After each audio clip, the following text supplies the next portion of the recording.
Now here I wanted to request all of you. This is the ecosystem we wanted to create. There quantum computing is very much needed. As Kamakoti has rightly mentioned, by January 1st, Quantum Computing Center will operate from Amaravati. This is where beginning of Quantum Valley. Then not only starting with quantum computing, you have to bring ecosystem. We have to bring use cases. He rightly mentioned 100 use cases by August 15th. 2026. That was the beginning only. I wanted to see, as on today, very interestingly, if you can go through average AI usage. World average 31%. India average 65%. Here, top AI usage, China, India, USA, Europe. I am confident China population will reduce, India population will increase. More AI utilization will be India. That is going to happen very soon. I am 100% confident on that. పాతికేళ్ల క్రితం hitech city, ఇప్పుడు Amaravati AI city. ఇదే future అంటున్నారు AP CM. ఇందుకోసం రాజధానిలో quantum వ్యాలీని తీసుకొస్తామని చెప్తున్నారు. భవిష్యత్తును ముందే ఊహించడం తన మార్క్ అంటున్నారు చంద్రబాబు. ఇందుకే క్వాంటమ్ వ్యాలీకి ఎప్పుడు శ్రీకారం చుట్టబోతున్నారు? హార్డ్ వర్క్ కాదు, స్మార్ట్ వర్క్ ముఖ్యమంటున్నారు AP CM Chandrababu. Artificial intelligence ప్రపంచానికి భవిష్యత్ అని చెబుతున్నారు. అగ్రరాజ్యం అమెరికా నుంచి ఆఫ్రికన్ కంట్రీస్ వరకు అన్ని దేశాలను ఇప్పుడు ఏఐ షేక్ చేస్తుంది. ఇదే ఇప్పుడు మనకు భవిష్యత్ అంటున్నారు సీఎం చంద్రబాబు. 25 ఏళ్ల క్రితం హైదరాబాద్ లో హైటెక్ సిటీ నిర్మించాం. ఐటీలో మనమేంటో ప్రపంచానికి చూపామన్నారు. ఇప్పుడు ఏఐతో తెలుగువారి సత్తా ప్రపంచానికి చాటబోతున్నామన్నారు సీఎం.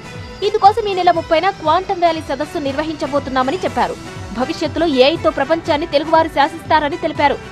క్వాంటమ్ వ్యాలీ కింద ఆర్టిఫిషియల్ ఇంటెలిజెన్స్ కి ప్రాధాన్యత ఇచ్చి రాబోయే రోజుల్లో ప్రపంచం మొత్తం తెలుగు వారి సత్తా ఏంటో చాటబోతున్నామని మీ అందరికీ విజ్ఞప్తి చేస్తున్నా. ఈరోజు మైండ్ పనిచేయాలి, మేధోశక్తితో పనిచేయాలి. అందుకే నేను ఒక మాట వాడాను. రాబోయే రోజుల్లో హార్డ్ వర్క్ కాదు, స్మార్ట్ వర్క్ చేయాలి. అది పిల్లలు నేర్చుకోగలిగితే ప్రపంచాన్నే మీరు జయించే పరిస్థితి వస్తుంది. రేపు జరిగేది తాను ఈ రోజే ఆలోచిస్తా అన్నారు ఏపీ సీఎం. నాలెడ్జ్ ఎకానమీలో తెలుగువారు నెంబర్ 1 గా ఉండాలన్నది తన తాపత్రయమన్నారు. గుంటూరులో ఏపీ పోలీస్ శాఖ ఆధ్వర్యంలో ఏఐ హ్యాకథాన్ నిర్వహించారు. ఈ సందర్భంగా ఏఐ హ్యాకథాన్ ల్యాబ్ ను ప్రారంభించిన సీఎం చంద్రబాబు టెక్నాలజీలో ఎప్పటికప్పుడు అప్డేట్ కావాలన్నారు. నేను అందుకే నిన్న మొన్న ఏఐ పైన ఇప్పుడు దృష్టి పెట్టాను.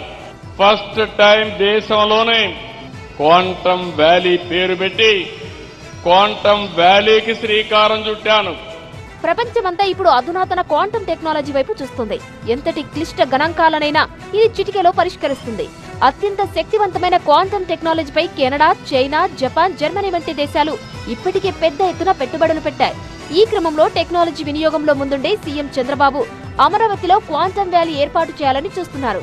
మన పరిశోధనలు స్పీడప్ చేయడానికి, యువతకు ఉద్యోగ అవకాశాలు కల్పించడానికి, దేశానికి ఉజ్వల భవిష్యత్తు కోసం క్వాంటమ్ టెక్నాలజీ కీలకం కాబోతుంది అంటున్నారు. క్వాంటమ్ రంగంలో స్టార్టప్లు, పరిశోధన కేంద్రాలు, ఇన్నోవేషన్ క్లస్టర్లు ఏర్పాటు కానున్నాయి.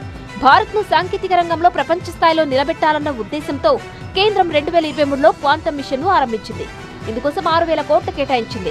2030 వరకు కొనసాగే ఈ మిషన్ ను 100% వినియోగించుకుని అమరావతి క్వాంటమ్ క్యాపిటల్ గా తీర్చిదిద్దాలని, ఏఐలో దేశంలోని అగ్రస్థానంలో నిలవాలని సీఎం చంద్రబాబు ప్రణాళికలు రచిస్తున్నారు.